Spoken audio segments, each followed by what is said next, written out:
Ayun, nasa lubong ko si Pastor Lazaro dito sa Amihan. Nagja-jogging, ako yung nagbabike.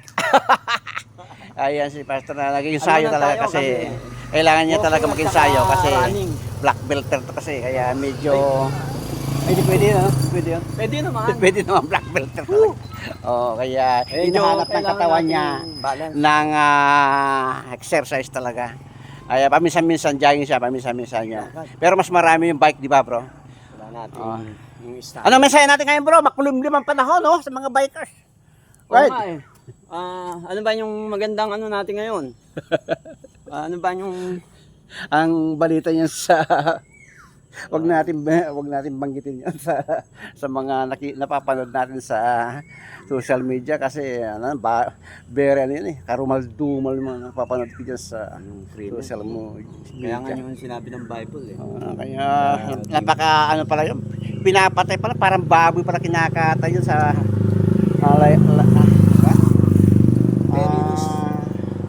Perilous time late talik.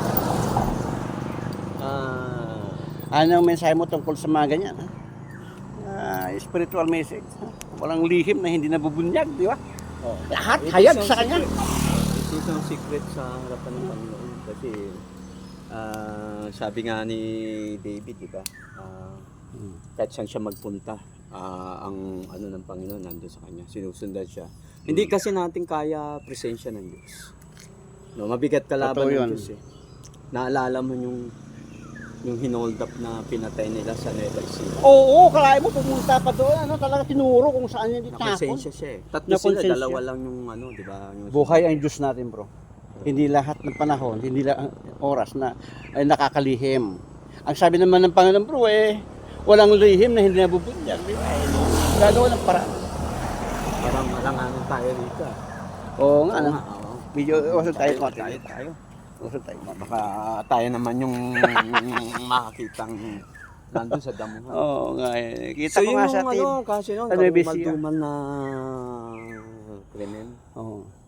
Karumal-dumal talaga yun. Kaya pinatay nila, tinapon sa Nuevesia. Pero mo, hindi alam ng mga mga magsasaka doon na akala na hayop lang kasi tinatapunan talaga ng mga patay na hayop. Kasi walang bahay, wala ka bahay-bahay.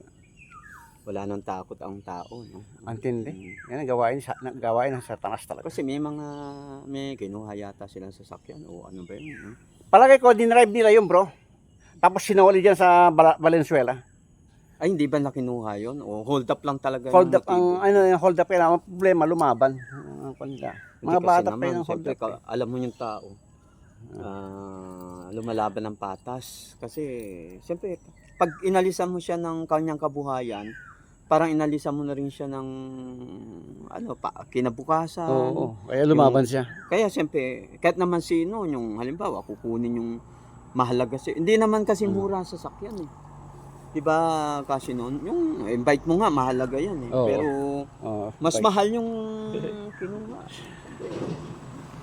Kahit sinong tao, kapag inalisan mo ng kabuhayan, lalaban para manilaan siyang pinatay. Kaya lang, yung kinuha mo yung buhay, parang hindi na, siguro mas maganda kung yun naman, wala rin naman maganda ron sa ginawa nila. Krimen talaga, karumal-dumal talaga. Akalain mo na ang layo na yun, kasi tinago na nila yun sa gilid ng yung madamo. Wala nakakita, pero talaga itinuro nila kung saan nila itinapon. Ano? So katulad din sa Taal Lake na ito. Akalain mo nasa ilalim na ng dagat yun, Taal Lake. Pero bakit kinuha pa nila? Ang Diyos talaga may pagkapangyarihan. Kaya sabi ng Panginoon, walang lihim na hindi nabubunyag. Totoo yun. Lahat ng gawin natin, mabuti man o masama, ay pagsusulit natin yan sa Diyos. Yan sa Ecclesiastes yan sa 12. Kaya wala, mga kapatid, gumawa na tayo mabuti pa. At yan, sabi ng Panginoon, sa Micah, tingnan natin. Basa tayo ng... Kahit doon sa Hebrew chapter 4.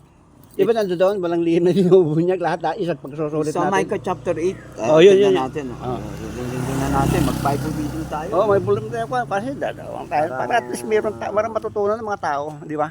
Micah chapter 8, verse Si number Pastor Lazaro, kasama ko ngayon dito.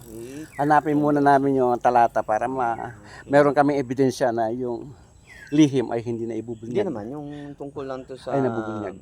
Ayan. No? Yung nais ng Diyos. No?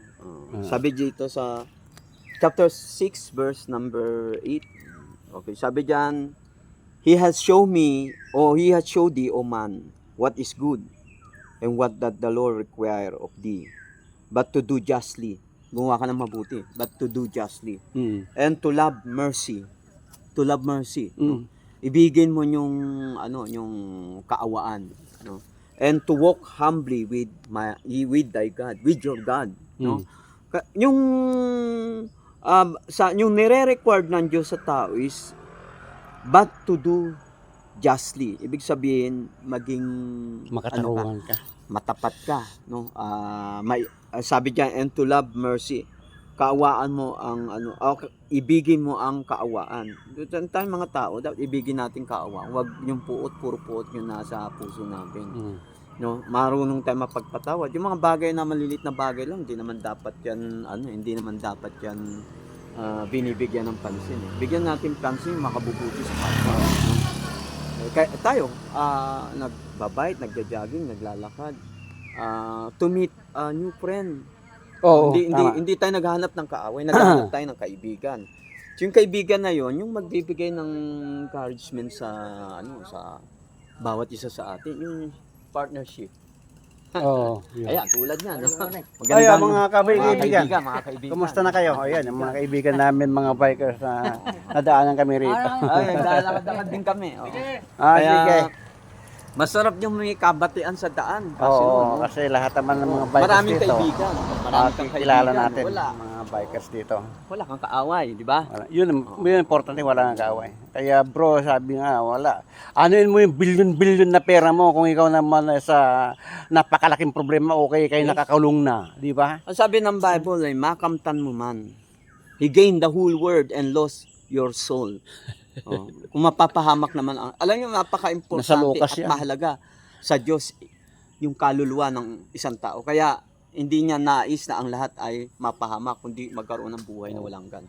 Makamtan mo man ang buong sanlibutan. Yes. Ibigay ko din sa yung mega mall, pero kaluluwa mo naman, mapahamak sa impyerno. Ang Kaya, Bible kasi, wala. it is appointed unto man once to die, but after this the judgment.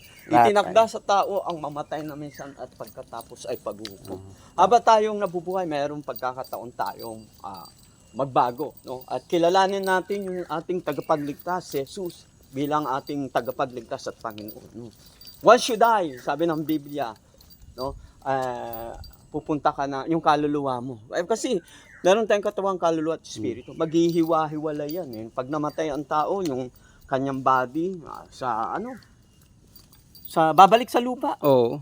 Sapagkat tikas tayong ginawa, diyan galing. Kukunin yung kaluluwa mo, i-judge yung kaluluwa Yung kaluluwa, yun yung may eternal. Oo. Dalawa yan, eternal Judge life, eternal punishment. Eternal separation from God. And eternal life to heaven. No? Mamimili tayo. You have your own choice. No? Totoo yan.